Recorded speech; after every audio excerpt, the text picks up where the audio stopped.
maximum power transfer theorem, which is an important theorem intended to design or decide the load resistance such that the maximum power is delivered to the load.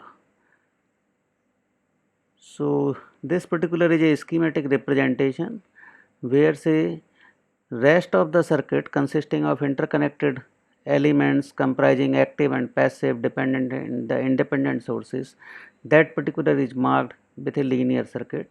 On the right hand side there is a varying load resistance. So previously this interconnected circuit has been represented by a Thevenin equivalent or the Norton's equivalent. The Thevenins or the Norton's equivalents are complementary. This particular is a representation of a practical voltage source, whereas say the Norton's equivalent is the representation like that of a practical current source.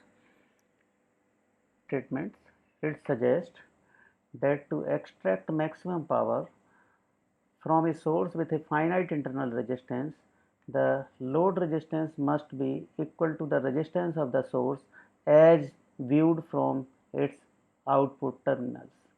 When you are putting this definition into the perspective of Thevenin's or the Norton equivalents, this definition coincides with the RTH, or you can say the load resistance must be equal to the RTH.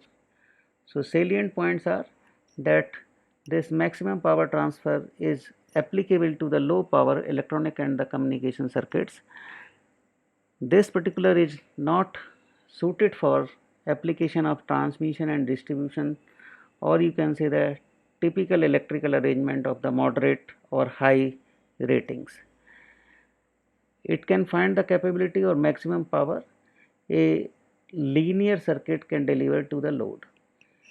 So although say the power delivered is maximum, but there are say the overriding consideration that it is applicable specifically for the low power circuits.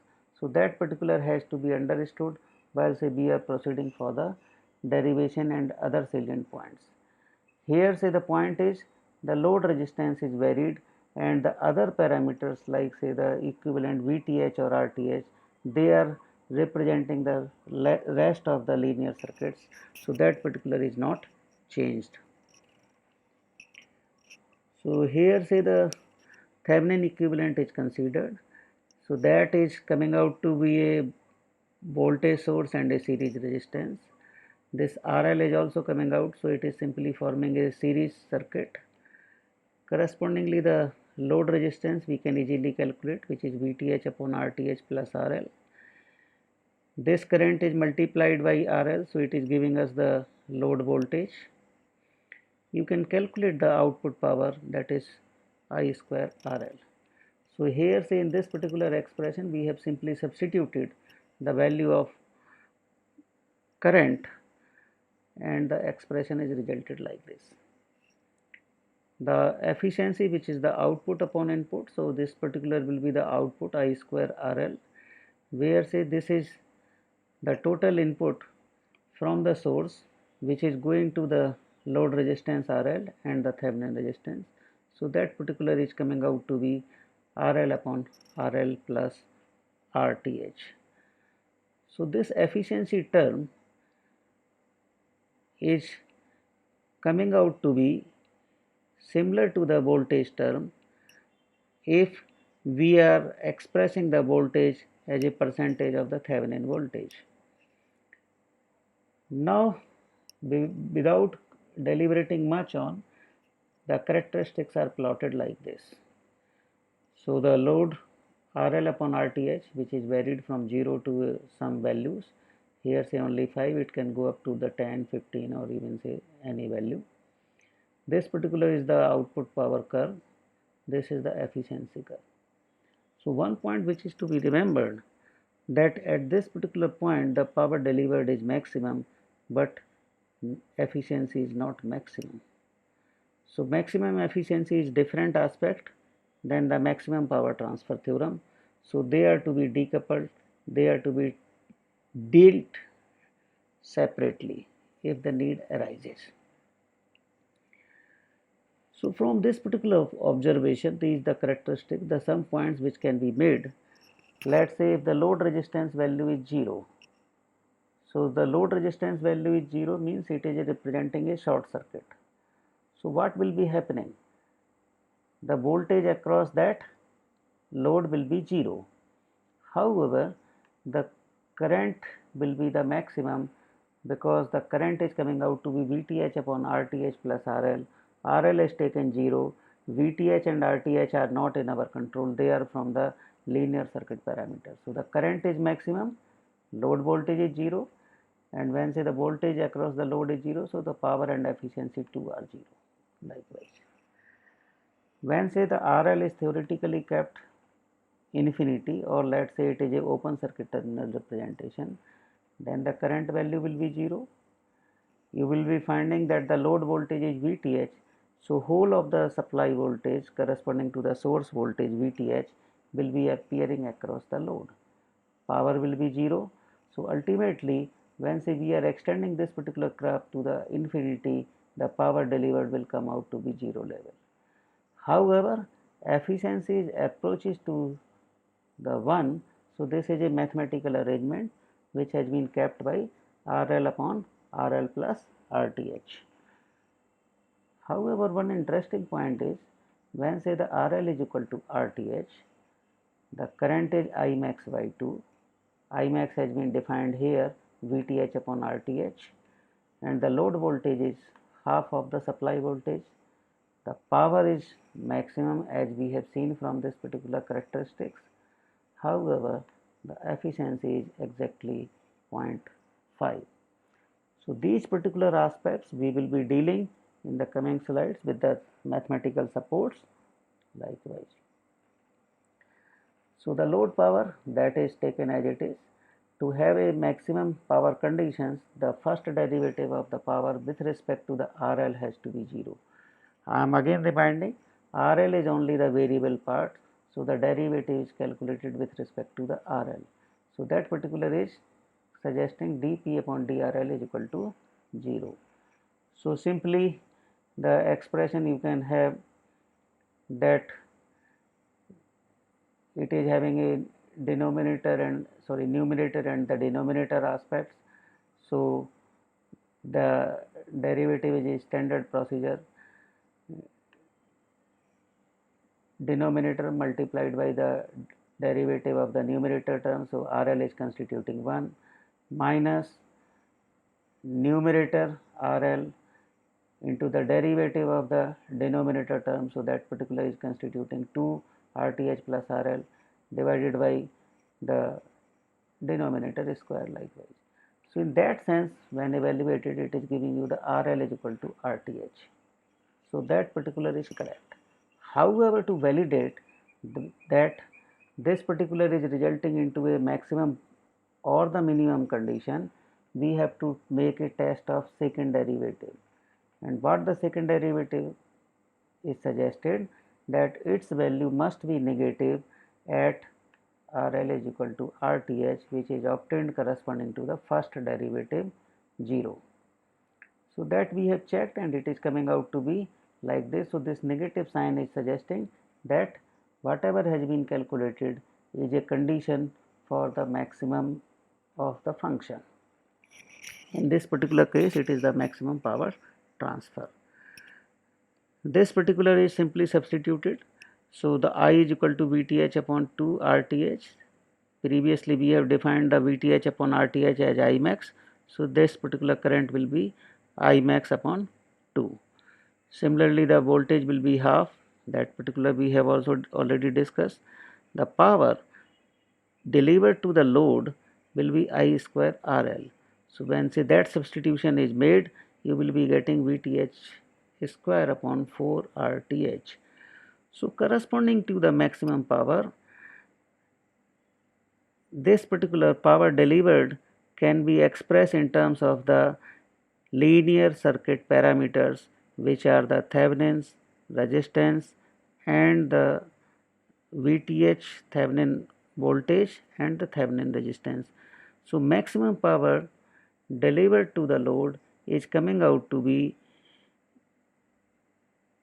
independent to the load value. Only consideration is that the RTH must be equal to the RL, or you can say the RL must be equal to the RTH.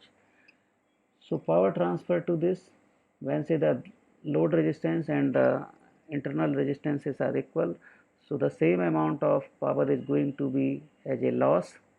So that particular is giving rise to the efficiency which is 0.5. Now let us take some numerical examples how it is to be attempted. Here say the intention is to find the resistance R such that the maximum power is delivered to the load and the value is 6 milliwatt. So we can solve this particular by any of the method. So this is re-represented likewise, and you can make use of the source transformation. You can make use of the nodal method of analysis, which is an application of KCL. So here say the source transformation is attempted. So correspondingly the injected current will be the internal voltage E upon the series resistance value R. So this is resulting into 1YR, 2YR, 3YR likewise.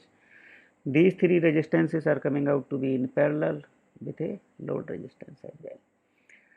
So just to develop the equivalent arrangement, these current sources are combined, so that is resulting into 6 upon R. This parallel combination of three resistance, that is resulting into R upon 3. So this is translated into the Thevenin equivalent, so it is resulting into the 2 volt and the R by 3. Now the question is that the maximum power delivered to the load is specified, and that particular value is nothing but VTH square upon 4 RTH. So that particular is giving rise to the value. You made it the equal to what has been specified, and that is suggesting the value of R is equal to 500 ohm. So that particular is the value. On the similar note, if suppose you are supposed to calculate the RL, so that particular will be what? We have to make the equivalence that RL is equal to R by 3. So the RL will be 500 by 3 likewise. Now let us take another example. So such example we have already solved in the Thevenin's and the Norton's theorem. Only point here is this load is now not specified, it is a variable load, so we can choose the value of the load resistance as dictated by the maximum power transfer. So again the process is we have to find out the Thevenin equivalent. So Thevenin equivalent or the Norton equivalent is obtained first by calculating the VTH and the ISC.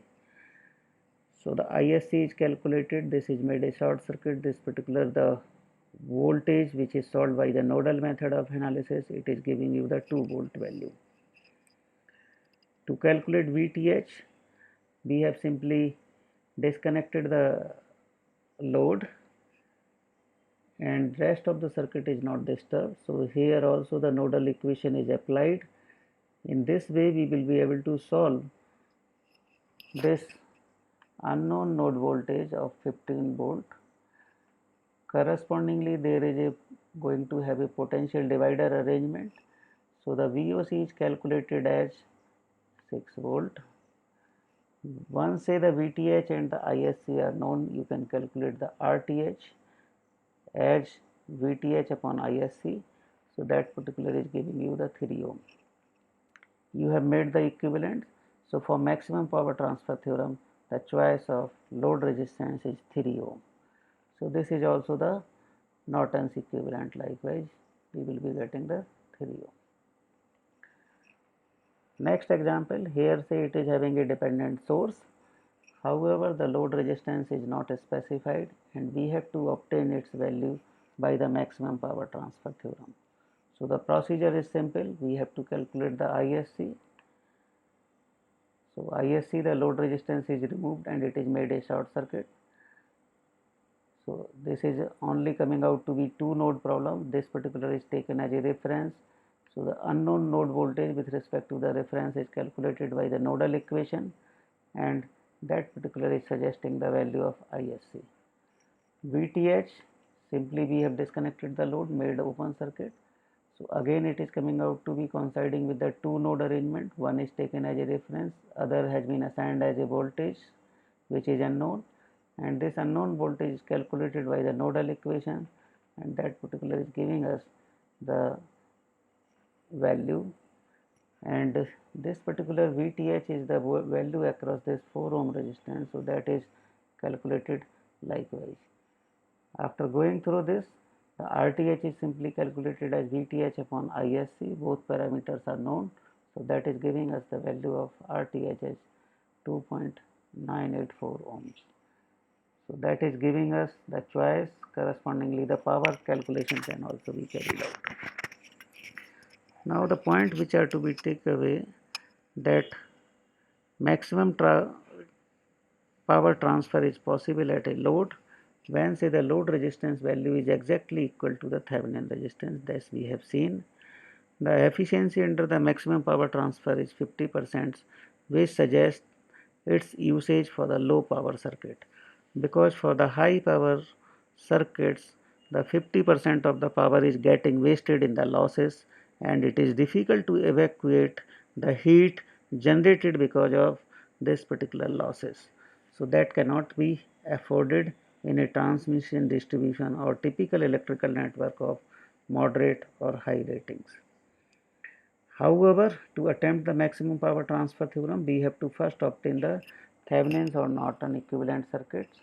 Likewise, as an important reminder, in driving the condition for the maximum power transfer, attempt both first and second derivative.